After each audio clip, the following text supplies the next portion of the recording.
So, greetings, everyone. I want to briefly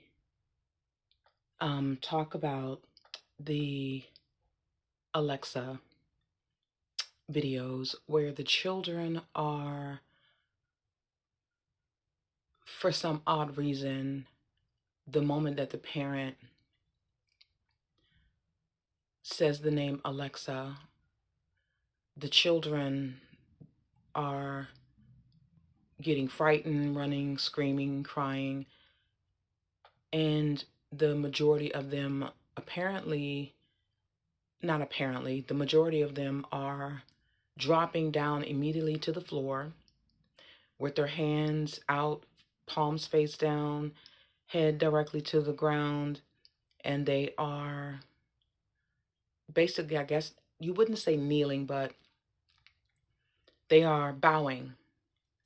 And I don't know how these videos, the viral videos started. I don't know if a parent was, which is always strange to me, filming their child, and the parent said the device's name, and the child reacted in a strange, fearful way, and the parent thought it was funny. And she posted it, and then other parents decided they wanted to see, if they could scare the crap out of their own kids and make them completely terrified. And everybody thought it was funny to post their children having a very obviously negative reaction, not like you would normally have if a parent, you're just joking, like, oh, there's a spider, or just something that you normally see parents do, like, that's really not to the magnitude of the way that the children respond in these videos. There was a gentleman who posted a video about the Jessica videos, and in this commentary, he puts in some of the videos regarding the Alexa reactions from the children and the parents laughing and thinking that it's funny. Um, he kind of slid those videos in, and of course, the in the comments, as well as the person commenting on these videos, reference it being demonic and so forth. And so when I first saw the videos, I immediately thought it was weird. I mean, everybody's not going to think that, but in my opinion, it was just something really strange about parents getting some sort of kick out of seeing their children terrified. That was really odd, but I do understand you're going to have parents that are going to say, "Oh, that's why children are so soft and it's not that serious," and they just for some reason don't really see the spiritual side of it, and why a lot of people just think it's really unsettling for a number of reasons. So, when I first saw the videos, I thought it was strange because when you're talking about toddlers, children that can't speak, but they may make baby sounds, and some of them are in diapers, other ones are toddlers, and maybe if you were a little bit older, I can't quite remember. But what I found odd was that the majority of the videos, the moment that the parent said the name Alexa, the child has this immediate physical response, which is either to be afraid, run, cry, look completely terrified, and or drop down to the floor immediately, put their head down to the ground, and assume this position, which to me, that's what struck me as odd. And it struck me as odd because if the device had said, if a parent said Alexa, and then the device spoke, and the child responded to the automated voice, one could probably say, yes, maybe there's some sort of frequency in the item that was causing the response, or maybe it was something subliminal, and all of these things that have been studied and that are now being used, even as far as frequencies that do something to your system, all of the things that come along with that. Then I can maybe say, okay, there must be something else in the sound, because sound is important and there's a lot of things that we don't know. So I can understand that. Where I got confused was only two things. When the parent says it and the child flips out is odd to me. When the child assumes the position of bowing is even more odd. And so when I was looking at the video this morning, and I had seen a lot of these clips before, because nowadays in the videos, you'll see the same clips and people on their different channels will just run the same clips just on different. So you'll see the stuff over and over and over and over and over and over again. And so I was listening and I thought to myself, again, I just don't understand, number one, why parents would get a joy out of this, because the kind of responses that children were giving, when you look at their faces and how terrified they are, and them dropping down to the ground like they did, as if they had been given a command, was so disturbing to me that I couldn't imagine that a parent couldn't see that there was like a genuine fear. And I think we've gotten to a place in the world where we expect people and children to be inhuman, and then we wonder why we have so much crime and devilment and people just doing things and not feel anything, because I think we are predisposing our children to be basically inhuman to some degree when you can scare them and make it seem like, oh, it's not a big deal. And what ultimately happens is when these kids get into grade school and high school and middle school and they go out into the world and you see how people respond to something negatively happening, and it seems as if they are desensitized when they see homeless people, when they see anything that you should show some sort of emotion to or for. I find that people are desensitized to it so much that it's almost like they're now inhuman. And that's one of the problems that I find with these videos. So this is where I decided to kind of do just a little bit of digging. Now, I watched the movie Hereditary, and I don't know how many people actually watched this movie. And the movie is a bit unsettling. For those who saw it, they understand. For those who did not, it is one of these movies where there are not very many movies, because I love horror, that really give me an unsettling feeling. Like there was a different energy about the movie that kind of translated in a way that I believe was intentional, and there have been something behind it which tells you that the things you say and do and show on TV can really transfer. And I only say that because me growing up with parents, I had my mother and my father loved horror, and so I was introduced to it later on. So there are not many things that unsettle me when I'm looking at horror, because it a lot of it really is just kind of cheesy nowadays. Um, the older producers and writers did a much better job in that genre with getting that feeling. So I went into my mind and I thought about how in the movie Hereditary, there's a patriarch of a family, and she dies. The mother has two children and her husband. They get in the car, they go down to settle the estate, and apparently the mother, who is the daughter of the grandmother or the patriarch who passes away, lived in a completely different area, and they didn't really talk or have any discussions, so they weren't close, and the mother wanted to stay as far away from this town as possible. She gets down there, she meets a group of people that her mother knew, and a bunch of older women. And to not go through the whole movie because you'd have to see it, and again, it's called Hereditary. The As the movie goes on, there are these strange occurrences that begin to happen that kind of indicate that there was some sort of occult or demonic presence, or there was something going on. And the mother begins to feel like she's losing her mind, because as she starts to experience things, she begins to realize that there's something else going on, and it isn't like natural. So one of the scenes in the movie was interesting, and I'm only bringing this up because at the end of the movie it becomes very um I don't want to call it significant, but it was just odd. So the son, who's probably, I don't know, he's probably between the ages of 17 and like 21. I don't remember the age, but he goes to a house party, like a teenage party, and for whatever reason the mother tells the son to take the the daughter, and the daughter is maybe 13 or under, I think, and she has some sort of, I don't know if it's a mental or physical, not deformation, but she looks a little odd, and she has a nut allergy. And the mother tells the son, her son, to take the sister to this party, and the son is not aware. He walks off and he leaves the sister for a moment. She's sitting on the sofa, and apparently, whoever's house it is didn't necessarily mind the child being there, because the child was old enough but not old enough.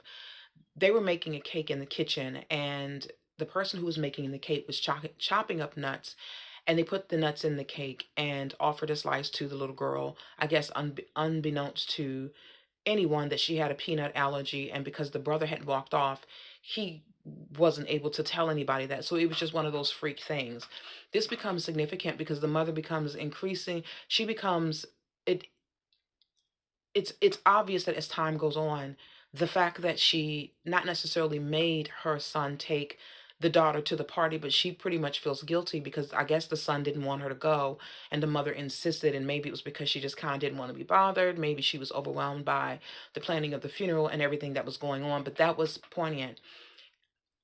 The daughter's, his sister's throat starts to close, and as he puts the sister in the car to drive, the car that he drove to the party, and I can't remember if he had been trying to get in touch with the mother or that he was just too just gone in the mind trying to get his sister to the hospital.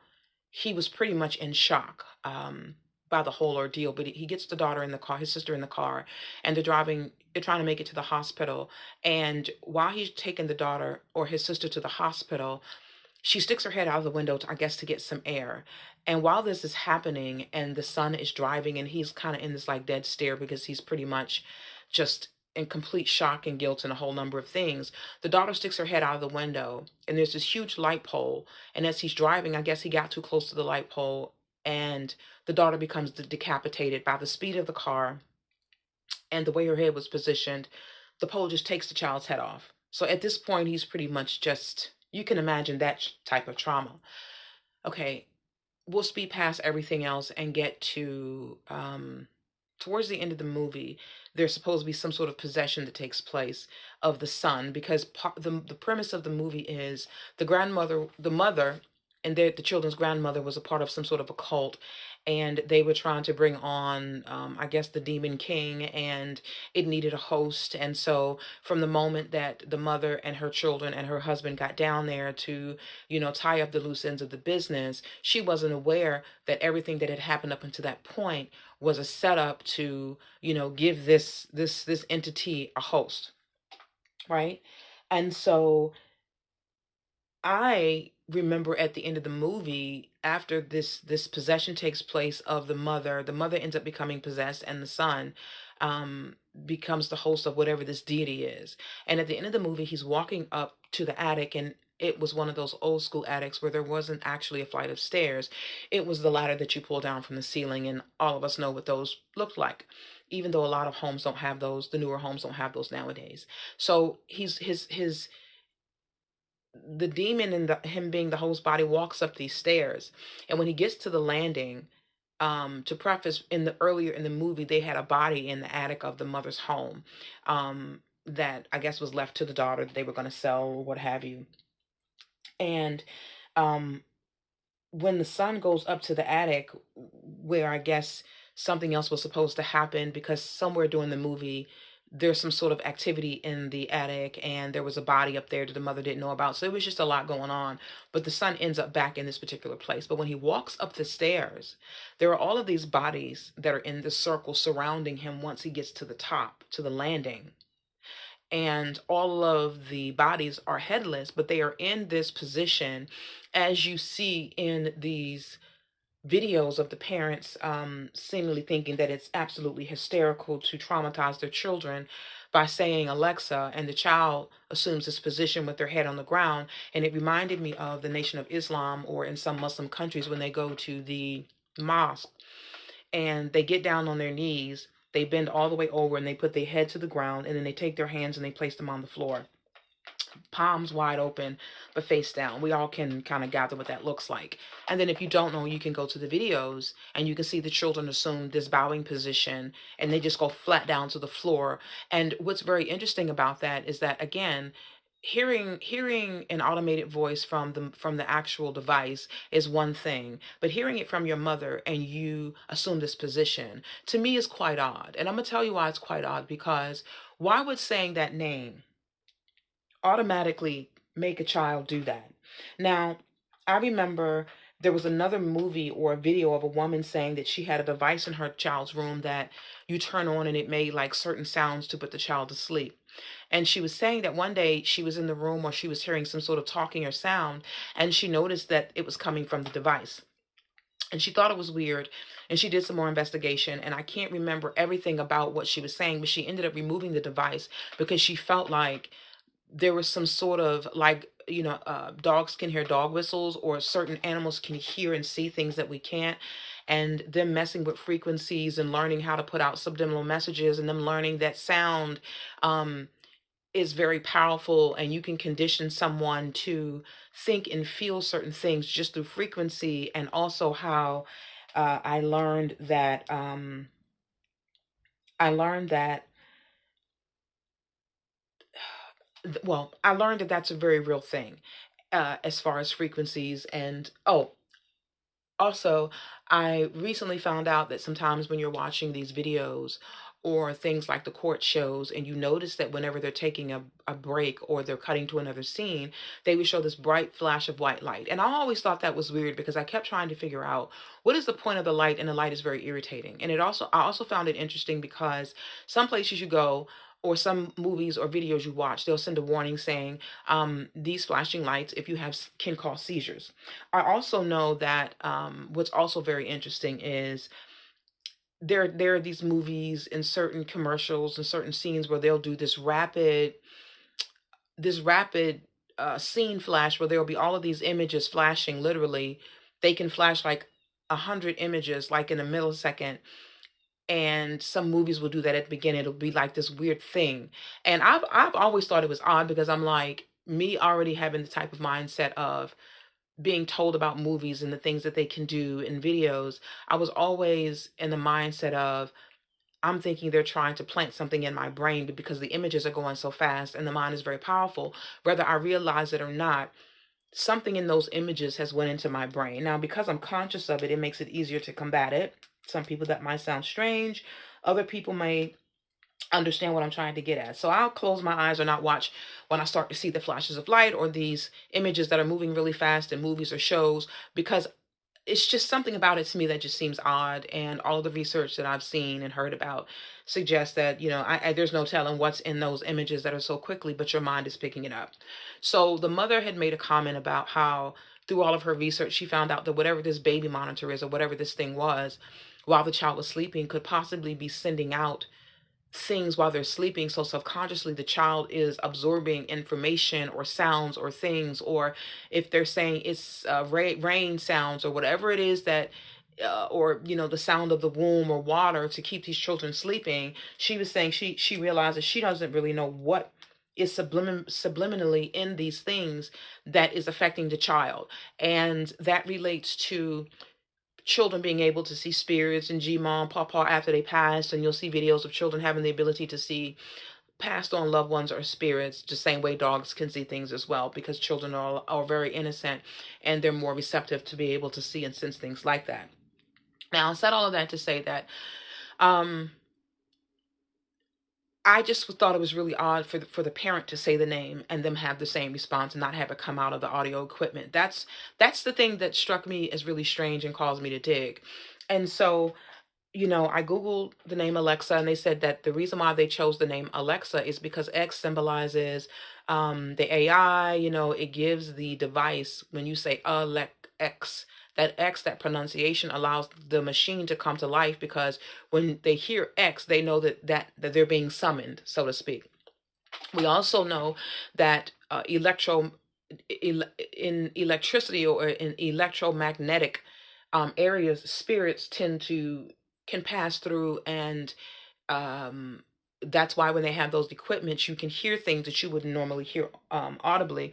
And that because we live in such a complicated world, spirits seem to function in an electromagnetic space, which means energy, which is quite fascinating in some way.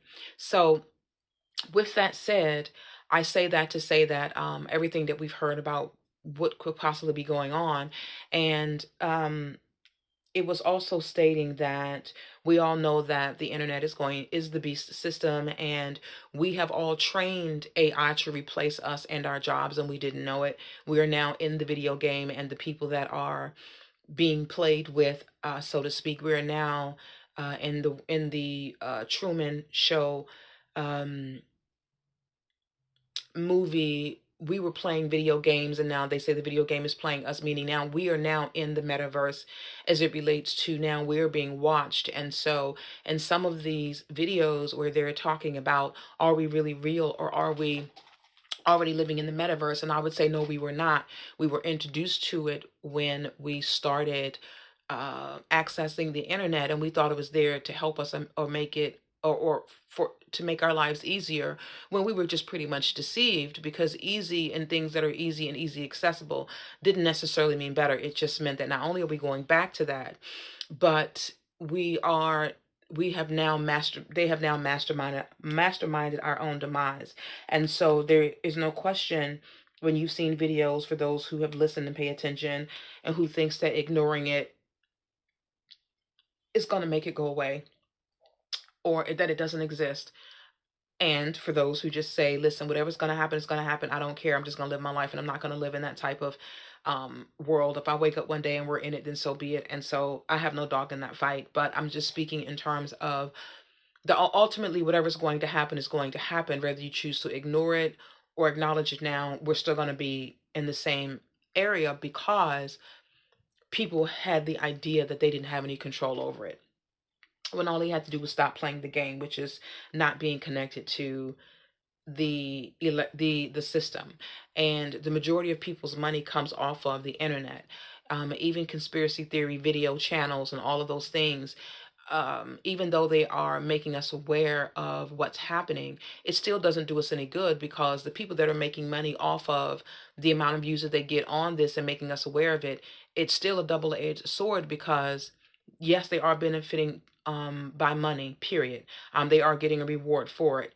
And they are letting us know, but it doesn't really do any good, because it's still that is getting us, that is causing us to be trapped in the world. So it's like, even though we have these channels, and they're very interesting to listen to, and to make us aware of what's happening, it still doesn't do us any good, because we know we can only access that information from certain channels and certain people by plugging into the very system that they're talking about, but they're also making money off of as well. So it's one of those things where it's very difficult to understand that you're being fed information to make you more conscious and aware, but it also doesn't do any good, because the person that's telling you about this is using the very system that has created the problem that we're in, and they're going to continue to do it, because number one, it does make them money. And I'm not saying all of them are in it for the money, but they do get monetized. So we'll just keep it real, right? Doesn't mean they're bad people, but that's reality, right? Because they live in that world too, of, this is the truth.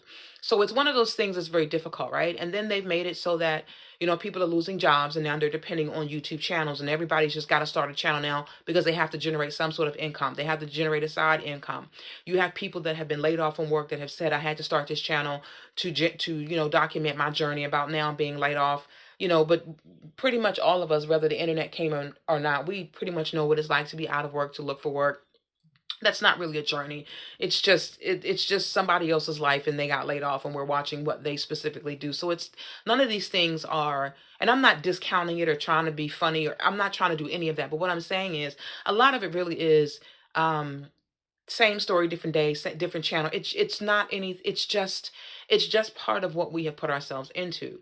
So now you have AI and these bots, and they can create a person to be in a video or say something that is not real.